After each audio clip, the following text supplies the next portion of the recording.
Kiambote kwa makanda maonso no mbote na libota nyonso tupai bokutami na mabota nyonso mbote na famille réflexion boyebinga deja ke nga fumu tsako fumumpa fumu tsako fumumpa fumalongo. Alors na ye awa na pesi bino bambote na bino na ye awa pona pesa ya no ngai na mituna oyo limera tuna ki lime kambulu na pesi yo mbote pa ozali musala malamu. Réflexion ezokende bien musala ezokende kitoko na zo sepela makambo ezokende en tout cas ba félicitations. Alors na osenga na batu ba s'abonner aussi babonaki déjà donc lokumu mingi bo s'abonner parce que makama bien zo kutakuna réflexion mutu ayibaka nyonso tu ayebi te mais toya kopesaka oyo kaka tozo comprendre mutuna ya koloba na kopesa yano ya liboso ezali ke oyo atunaki soki polygamie ezali mabe to malamu. Nakobanda boye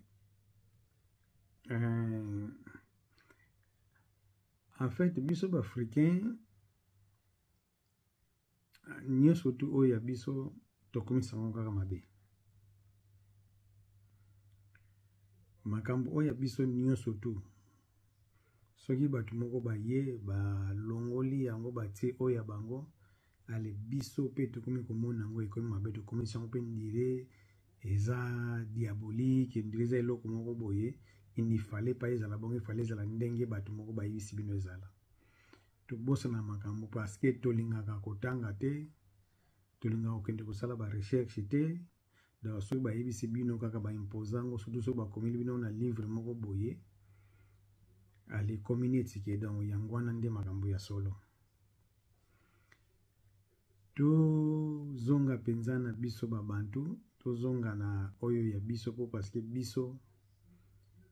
tozaki na culture na biso tozaki na bakutimi na biso bilei na biso donc oyo nyonso ya biso na spiritualité na biso bato kaka bayaka kolongola biso bakutimi na biso bakonsi bakutimi na biso kindoki baculture na biso biloko mabe médecine na biso ekomi ya bonganga alors balongoli biso na spiritualité na biso bakoti biso ba spiritualité moko boye kote euta toyebi te kaka batu wana mutu baya koloba na biso ke polygamie eza mabe biso pe toyambi yango batu bakoma te polygamie bible lobi na biso bible est-ce que tango bible ezalaki te na Afrique biso toyebaki makambo ya polygamie te kaka batu wana oyo baya koloba na biso polygamie ezali mabe meme batu kaka balobi na bino ke mwasi na mwasi babalana mobali na mobali babalana me bozo ndima yango siko mituna ba question te ndenge nini mutu alobi na yo ke kobala de basi omi misato eza mabe me mutu yango alobi na yo ke mobali na mobali babalana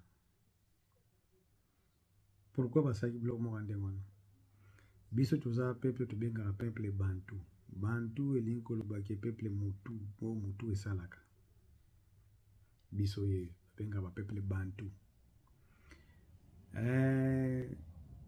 na kutimi na biso polygamie eza mabe te na ba tradition na biso polygamie eza mabe te ezalaki na mpe mabe te mondele mutaye kodiabolize yango akomisango mabe ali biso mpe tondimi tokoma koseptango lelo ekoma pe ke basi bakoma kosalango bazuwa nga te ebome na tango akala so tozongi polygamie ezalaki permis parce que polygamie esaka nini polygamie eza bien eza nango pe mabe na sansi na expliquer na bien na malamu na rapide kaka polygamie 1 esilisaka kibundumba na balabala kote mwasi na kote mobali polygamie esalaka ke mwasi basi oyo batambulaka ata mosusu ke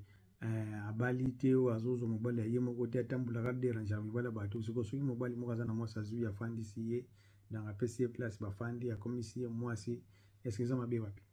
loboti pe bana alors mabe nango ezalaka nde okoka nde kobokola basi wana to koka nde kobokola bafamille wana te place yango ekomaka mabe mais soki mutu amoniki akoka na ye kosala yango pourquoi pas mutu aza na ndenge na ye mutu mosusu amonaki nga makambo ya basi mibali nakoka na nga te mosusu makambo basi mibali nakokoka siko pourquoi pas asala na ye mpe donc mibali mpe ebele batambolaka mpo mibali ebele nazoyebisa bino mingi nde tozalaka awa ezala aza na mwasi me omona ye na libanda azoliyengayenga azolukaluka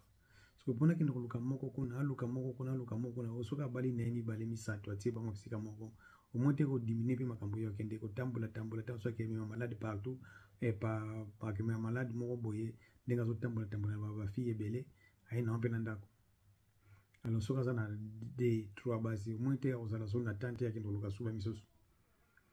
donc polygamie eza nango mabe te ezalaka ke boyokana donc yeba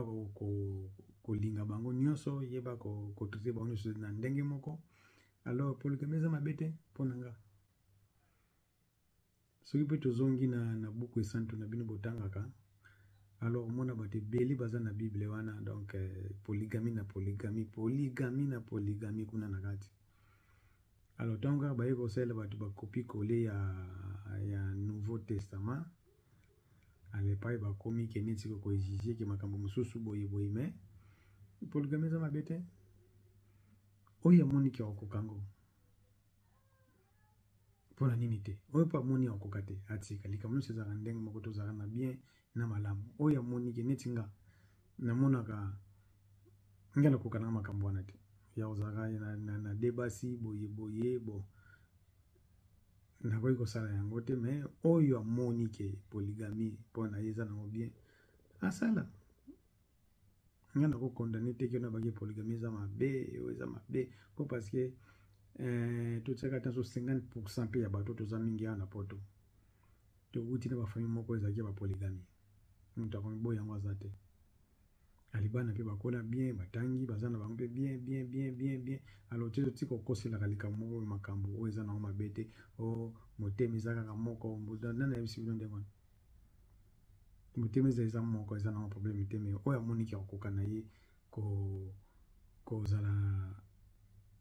polygamie akozala na makambo wana pourquoi pas botika kodiaboliza mpo parce que eza ya biso donc na mabota na biso na baculture na biso na bandeni ancestral na biso bazalaki na bango bafamille polygamie mibali bazalaki na basi ebele alors bamisu kutu bakoma kutu ba 8 ba 5 ba 6 alors pourquoi pas donc na moment oyo bokomisa yango ke donc polygamie comme eloko mabe polygamie eza eloko mabe te oyo akokoka ngo papa sala oyo akozala nde akokoka nde makambo wana papa sala na eza nango mabe te oyo eza nango mpe lisumu te mwasi mpe omoniki okoka na yo kozala bozala mibale misato pourquoi pas ezodimine toaki ndumba botika kolandaka makambo bapaya bato wana bazosabinaki polygamie eza mabe me na sese bango bazokende kosala yango na basystème moko boye me na kofunga bayesi bino ke na moi bayesi bino ke sava te eza mabe boye me na butu bango bazali donc ntango ozozwa obali mwasi moko me na libanda ozozala na basi mibale mwa basheri eza naoka ndenge moko te makambo kosala na basi wana oyo soki obalaki bango yango mpe kosala na basheri wana donc polygamie eza mabe te moto azwango na ndenge na ye me oyo akokoka papa sala moto akosa bino te ke eza lisumu eza nango lisumu te eza nango lisumu te soki asoki eza makambo lisumu bobe eza nango lisumu te donc mpe apesa bato lisumu yango eza bato donc mpona biso ezalaka ndenge wana donc nga nazolobela na tant qu'un peuple bantu donc moto abokoko donc soki omoni okozala na basi mibale misato okosiporte bango okolinga bango ndenge moko bala so toki mpe pa bamusulman polygamie mpe ezalaka na mabe te kaka bachrétien nde moto balingaka bakomisa yango ndenge danger eloko mabe ondire bango baza basantu me kibosantu yango mpe bazokoka na bango yango te bazosala yango na kimolili aye oyebisa bino ke te mwasi moko mobali moko me na nsima aza na 3-4 sheri bamisilima bandimaka na bango yango ke soki omoni kolinga basi noko obokola bango pourquoi pas biso mpe eza ndenge wana alors bato mo baye kochange bino biso mpe tondimi tokomisi mpe ndima makambo ya solo donc totikaka babisaleli oyo ya mabe ya lokuta aloba bato fo kelukaka bahistoire na bino boyebake boza nano banani bokutaki wapi bokomi tokomi lelo awa ndenge nini boyaka kaka tika soki bapesi bino makambo moko boye donc boyebi motu na makolo nango te bozwa mpe bolate bokomisi mpe ndenge makambo ya solo. Merci mingi nga mpona polygami na soki wana me nga napesa réponse mosusu na question moko mama Rebecca atunaka ntango tozalaka na ye na réflexion euti koleka oyo ya kizobazoba soki romance romantique eza ndenge nini kozala romantique soki biloko moko abongo atunaka alors nga natunaka yo question na commentaire me apesanga réponse te kozala romantique na lingala eza nini apesanga mo wana na lingala oyo to na kikongo soki biso na balangi na biso ezalaki ala tome kosangisaka babiloko te mpo babiloko mosusu na balangi na biso ezalaki nango te bapaya moko bayeli biso makambo na bango oyo ya bamo kozala romantique c'est quoi mama Rebecca payo ozali avant nga napesa yo eyano mutuna na yo oyo okoki kopesa ngai mo romantique na lingala yoza mukongo to na kikongo soki oza mongala pesa ngao na bangala kutu bana bangala na mulangi na bango o na Kiswahili o na Chiluba romantique na kikongo za nini kozala romantique na lingala tokobenga ngo nini pesa nga kombo na ya romantique wana bongo na kopesa ye ya na malamu